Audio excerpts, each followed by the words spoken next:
नमस्कार, मैं हूं आपके साथ उमा पाल और आप देख रहे हैं स्टार न्यूज प्लस। आइए अब रुक करते हैं आज के कुछ खास खबरों पर। तब तक बने रहिए मेरे साथ स्टार न्यूज प्लस पर। धन्यवाद।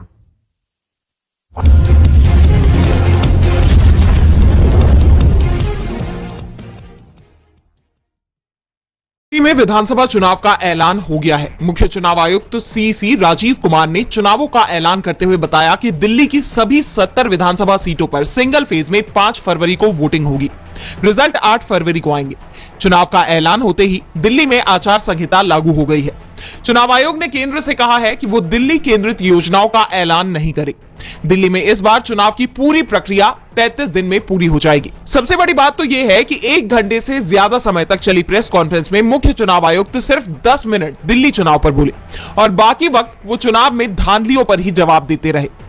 खासतौर पर ईवीएम, वोटर लिस्ट में गड़बड़ी, अल्पसंख्यकों के वोटर्स का लिस्ट में से नाम हटाने के आरोपों का ही जवाब चुनाव आयुक्त अपनी प्रेस कॉन्फ्रेंस में देते दिखाई दिए। इस दौरान सीसीटीवी फुटेज दिए जाने और वोटिंग प्रतिशत अचानक बढ़ने को लेकर जो दलील दी गई, उस पर जरूरी सवाल उठने लगे हैं। तो दूसरी तरफ चुनाव का ऐलान होने के बाद अब राजनीतिक गतिविधियां और तेज हो गई हैं। दिल्ली की सीएम आतिशी ने चुनाव का ऐलान होने के बाद मोदी सरकार पर बड़ा आरोप भी लगा दिया है। उन्होंने कहा कि वो अभी भी सीएम है, लेकिन चुनाव का ऐलान होने से 12 घंटे पहले केंद्र की भाजपा सरकार ने मेरे सरकारी आवास से मेरा सामान निकालकर फेंक दिया। ये 3 महीने में दूसरी बार हुआ है। दिल्ली के साथ यूपी में अयोध्या की मिल्कीपुर सीट पर भी 5 फरवरी को वोटिंग होगी और 8 फरवरी की सियासत में इस समय भूचाल आया हुआ है। जेडीयू और बीजेपी के बीच बड़ी दरार अब गहरी होती जा रही है।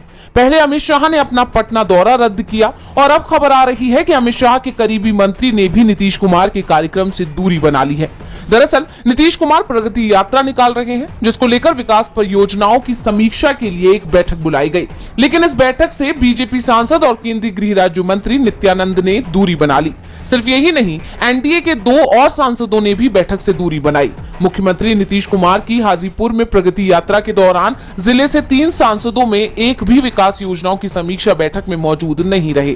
तीनों सांसद एनडीए के ही हैं। ऐसे में एक भी सांसद के बैठक में मौजूद नहीं रहने को लेकर आमजन के बीच चर्चा का विषय रहा।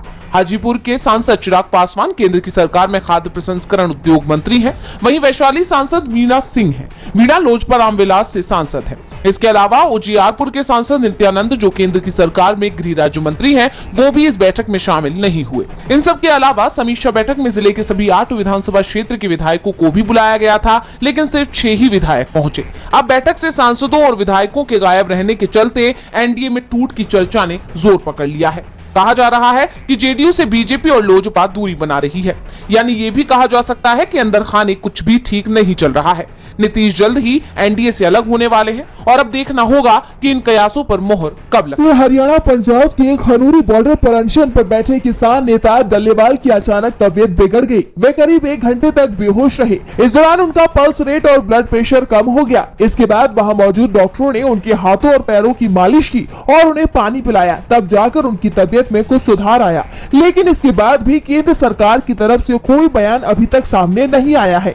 और इस बीच 7 जनवरी यानी कि आज केंद्रीय कृषि मंत्री शिवराज सिंह चौहान ने दिल्ली के किसानों से मुलाकात की। इस दौरान शिवराज सिंह चौहान ने दिल्ली में आम आदमी पार्टी की सरकार पर हमला बोलते हुए कहा कि राज्य सरकार किसानों के लिए एक आपदा बन गई है, क्योंकि वह केंद्र सरकार द्वारा शुरू की गई योजनाओं से लाभ उठाने में असमर्थ है। उन्होंने कहा कि दिल्ली के किसानों ने मुझे कहा है कि वह केंद्र द्वारा दी जाने वाली कल्याणकारी योजनाओं का लाभ नहीं उठा सकते हैं, क्योंकि उन्हें दिल्ली में लागू नहीं किया गया है।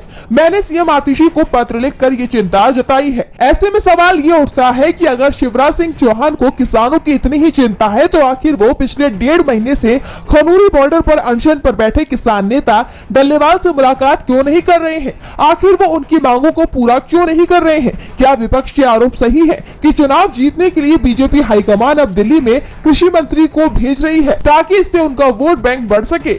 बहरहाल अब ये तो आने वाले समय में ही पता चल पाएगा, लेकिन डल्लेवाल की सेहत लगातार गिरती जा रही है। अगर सरकार ने इस पर जल्द ही कोई फैसला नहीं लिया तो डल्लेवाल की जान भी जा सकती है। सरकार मुश्किलों से घिर गई है। विपक्ष तो पहले से ही सरकार पर हमलावर है, लेकिन अब सरकार के अपने मंत्री ही तीखे तेवर दिखा रहे हैं।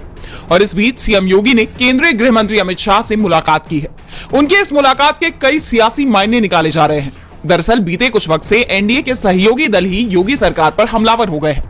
एक तरफ एनडीए में शामिल अपना दल एस के नेता और योगी कैबिनेट में मंत्री आशीष पटेल ने अपने खिलाफ राजनीतिक साजिश का दावा करते हुए योगी सरकार को चेतावनी दे दी है, तो वहीं निषाद पार्टी के चीफ संजय निषाद का भी बड़ा बयान सामने आया है।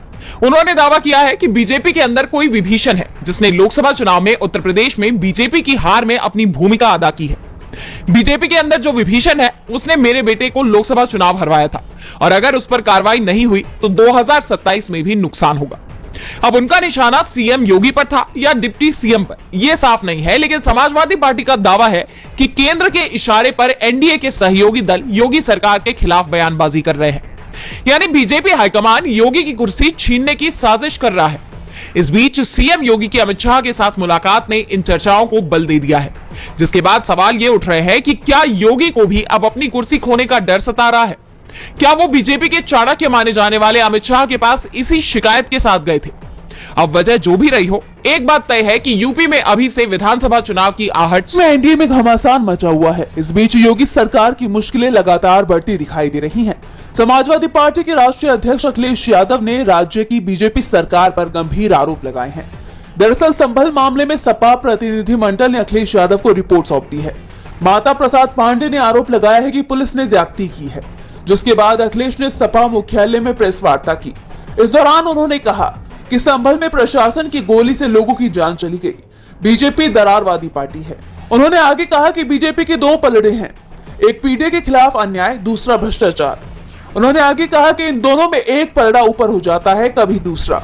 हम लोग चाहते थे सबसे पहले संभल सपा का डेलीगेशन जाए, सरकार ने पाबंदी लगा दी, संभल नहीं जाने दिया। दूसरी बार संभल जाने दिया गया। सरकार क्या छुपाना चाहती थी? सरकार ने निर्दोष लोगों पर झूठे मुकदमे कराए। अखिलेश यादव ने आरोप लगाते हुए कहा कि पुलिस से ये घटना सरकार ने कराई है, ये दंगा नहीं है। जो जान गई है वो पुलिस की गोली से गई है। कन्नौज सांसद ने कहा कि मीरापुर कुंदरकी में जो वोटों की लूट हुई उसको छुपाने के लिए ये संभल की घटना हुई। इस सरकार ने करप्शन की सारी सीमाएं तोड़ दी हैं। यहाँ हर विभाग में रेड तय है। हमारी मांग है कि दोषी अधिकारियों के खिलाफ कार्रवाई हो। ऐसे में सरकार पर कई बड़े सवाल खड़े हो गए। लंबे वक्त से विपक्ष का नेता नहीं है। पिछली सरकार में विपक्ष के नेता के चुनाव को लेकर विधानसभा अध्यक्ष और मुख्य विपक्षी दल बीजेपी के बीच जमकर टकराव चला था। बीजेपी की तरफ से विधायक दल का नेता बाबूलाल मरांडी को चुना गया था, लेकिन विधानसभा स्पीकर ने उन्हें विपक्ष का नेता मानने से इनकार कर दिया।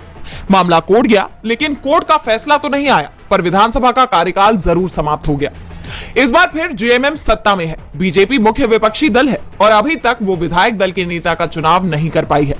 ऐसे में झारखंड में मुख्य सूचना आयुक्त और सूचना आयुक्तों की नियुक्ति भी नहीं हो पा रही है और इन नियुक्तियों का मामला सुप्रीम कोर्ट तक पहुंच गया है। सुनवाई के दौरान राज्य सरकार की तरफ से कहा गया कि राज्य में नेता प्रतिपक्ष नहीं है और इस वजह से सूचना आयोग में नियुक्ति पर फैसला लेने वाली सिलेक्शन कमेटी की बैठक नहीं हो पा रही है। नेता प्रतिपक्ष इस कमेटी के सदस्य होते हैं, लेकिन फिलहाल राज्य विधानसभा में ये जगह खाली है। इस पर सुप्रीम कोर्ट ने निर्देश जारी किया है कि झारखंड विधानसभा की सबसे बड़ी विपक्षी पार्टी अपने किसी निर्वाचित सदस्य को इस कमेटी के लिए विपक्ष के नेता के तौर पर नॉमिनेट करे। सुप्रीम कोर्ट ने अपने निर्देश में कहा है कि सूचना आयोग में नियुक्ति पर निर्णय लेने वाली सिलेक्शन कमेटी के लिए विपक्ष के नेता को नॉमिनेट करने की प्रक्रिया 2 सप्ताह में पूरी की जानी चाहिए। सिलेक्शन कमेटी इसके तुरंत बाद मुख्य सूचना आयुक्त और सूचना आयुक्तों की नियुक्ति की प्रक्रिया शुरू करेगी। सुप्रीम कोर्ट ने झारखंड के मुख्य सचिव को आदेश के अनुपालन को लेकर हलफनामा दाखिल करने का निर्देश दिया है।